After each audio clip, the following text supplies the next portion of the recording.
Here is a seriously cool and awesome Power BI trick to impress anyone. I have this sales trend and 3, 2, 1. I now have month-on-month changes as a trend overlaid on the chart. In this video, let me explain the DAX logic needed to build this. And it is surprisingly simple. Let's build everything from scratch. So here is my data model, very simple data model. I have got shipments, products table that tells me all the products that we're shipping, and a calendar table to see the dates. I made a really simple total amount measure. This is nothing but the sum of the amount column in my shipments table. Now, if I want to see the amounts as a trend, I can use a line graph. And in this line chart, we are going to add total amount as the measure. And from the calendar table, I'm going to add year to x-axis as well as month name short to x-axis. This will tell me the trend as a line graph over the entire time period that we are operating. We can also add a slicer to limit the time window that this graph is seeing. And in this slicer, let's put the date and let's adjust the end point of this time to end of October and starting to 2024 August. So here is the trend for the last 14-15 months in our business. Now, as I'm seeing this, I would like to know from month to month what is the change that is happening. Previously, we had to write some complex DAX measures to calculate these kind of things. But thanks to visual calculations, a new feature in Power BI, you can do this with a simple click. Here, let me show you. So first up, we are going to select this graph and click on these 3 dots. And from here, you can introduce a new visual calculation. You can also do this from few other places, but this is my favorite way of doing because visual calculations are limited to the visual that you're seeing.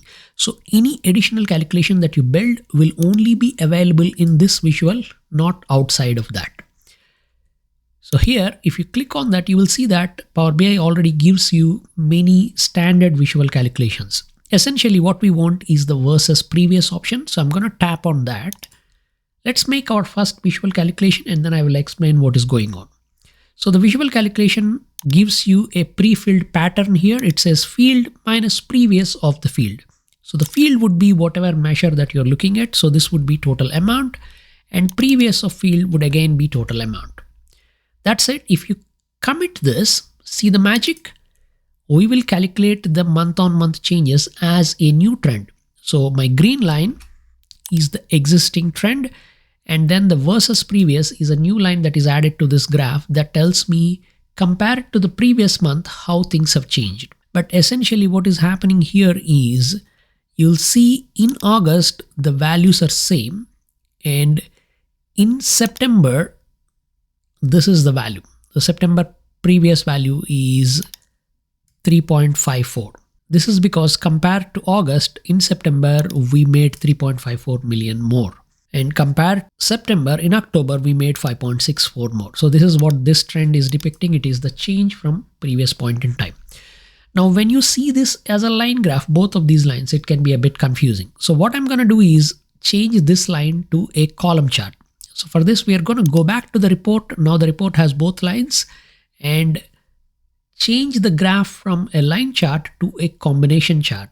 So this is the one that we are using. Just keep this selected and we'll tap on that. And here we will get it like this. Right now, both of them are in columns. We're going to keep the versus previous in the column value and total amount. We are going to drag it into the line. So now I have a line and a column. So I can see the trend and how things have changed compared to the previous month as a column graph. How cool is this? But we are not done. We're going to add some cherries on top of this beautiful cake of a chart. First up, this column is misleading. We didn't really change 16 million compared to the previous month. It is saying 16 million because the prior month is considered 0 as the data really begins from 1st of August. Now that would be misleading. So what we want is we want to blank this out. Obviously not have any column there. The second thing that we want to do is any positive changes we want to show in green color and any negative changes we want to show in red color or some other divergent color. So let's make these changes. First, we want to adjust this to blank. For this, we need to edit the visual calculation. So while keeping the visual selected, tap on the visual calculation thing. All the visual calculations in your visual will be indicated with this special button in the screen. And we are going to tap on this.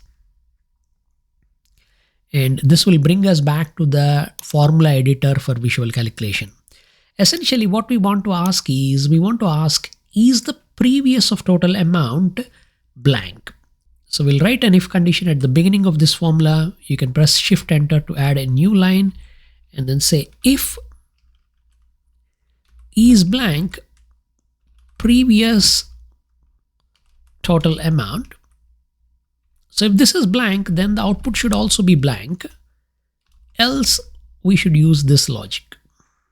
Close all these brackets and let's commit this. Now this time versus previous for August would vanish. There is no column for August and it starts from September. This looks good. I'm going to go back to previous and now we will get a graph like this. Of course, now that there is no 16 million value, these columns which are plotted on the primary axis get a different scale compared to my secondary axis. So we need to adjust the axis scales. We'll solve that problem in a minute. First, let's figure out the color coding. So any change from the prior month, if it is positive, it should be in green color, and if it is negative, it should be in a divergent color like red or something. For this, again, we're going to select these columns, go to the format panel, and from there, go to the columns, and by default, everything is taking green color. I'm going to apply a conditional formatting. So we'll click on this FX button and we will write some rules. The rules should be based on our new calculation versus previous. Notice that any visual calculation that you create will also appear in conditional formatting for you to build some additional rules. So we'll tap on that and we'll say if the value is greater than the minimum value and up to 0 as a number, that means it is negative. We want to have, let's say, that color. And if it is greater than 0 as a number and less than maximum number, if you just delete that value there, it will become maximum or minimum. It should be green color. So we'll set up the boundaries like this and click OK, and we'll get two colors, green for positive changes from previous month and red for negative changes from previous month. The next thing that we want to do is take these columns and move them down so that we can see both line and columns in the same graph. This is really simple as well.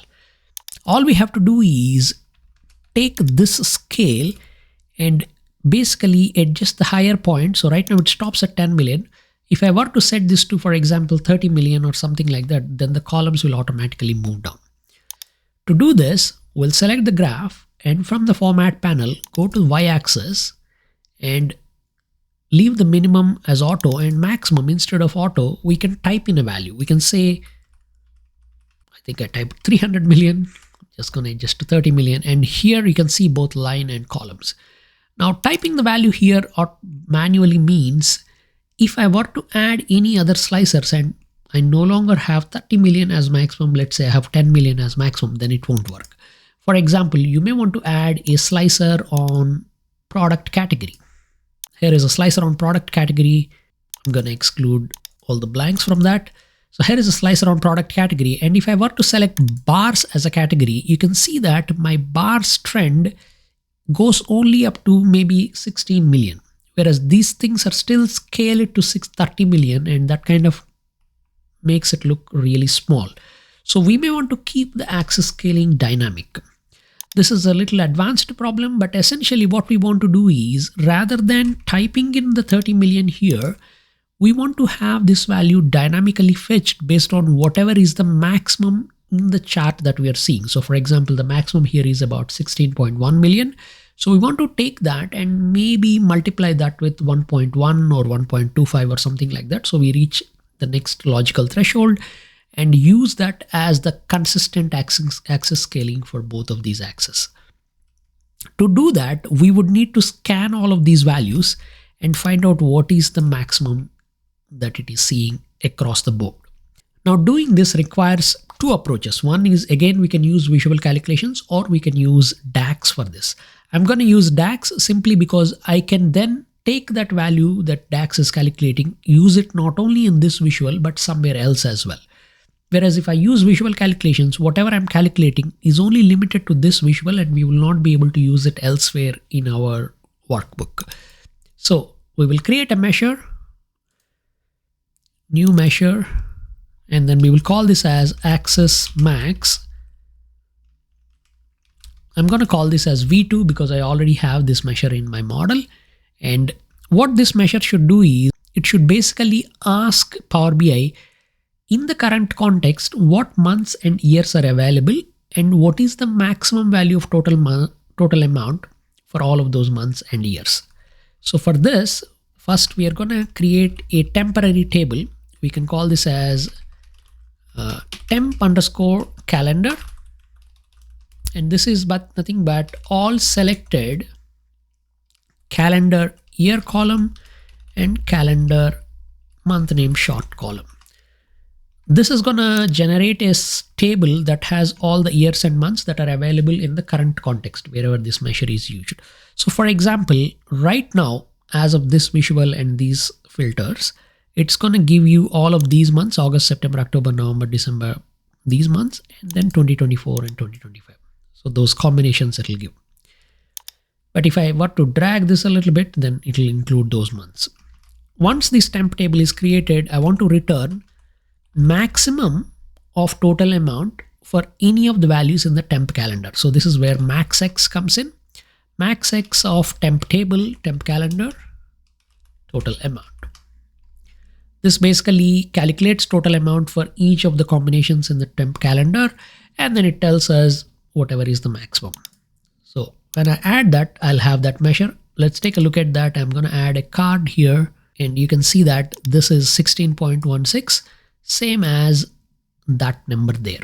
But if I change this to bytes, whatever is the highest value for bytes, which is 8.866 million, 8.87 is what we get. And if I don't have any filter, it will be 30.53. Now we want our axis to go more than 30 million, maybe a little bit more. So it's a good idea to take your measure and multiply this with something like 1.1.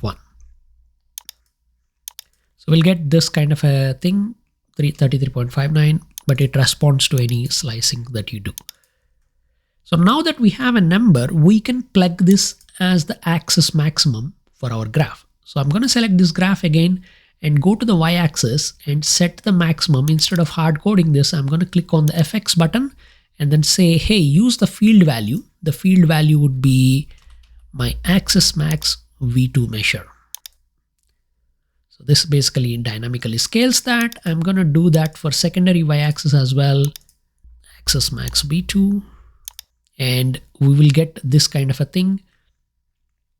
I'll adjust one more thing, the minimum for secondary axis, I'll set this to 0 so that both will begin from 0. I mean, this one begins from 0 and that one begins from whatever is the negative of that.